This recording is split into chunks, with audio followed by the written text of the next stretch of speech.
В связи с проблемами у российских туроператоров, как будете планировать свой отпуск? Будем отдыхать в России. Не знаю, у меня одна дочка уже съездила и успела.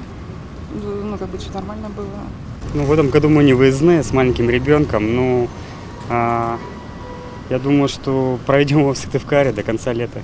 А на будущее? На будущее, по крайней мере, с теми фирмами, которые работают в Сыктывкаре, я не слышал, что были проблемы.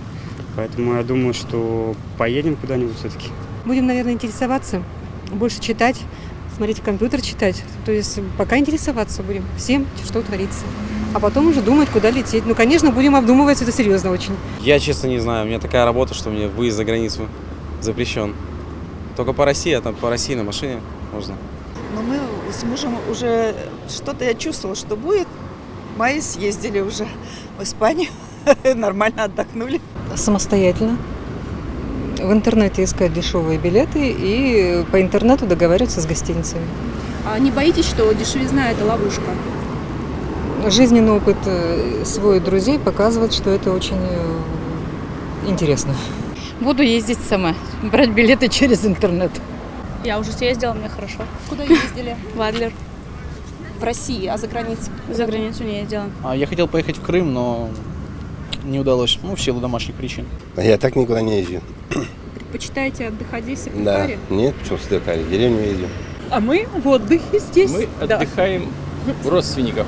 А вообще будем общаться с зарубежными туристическими компаниями.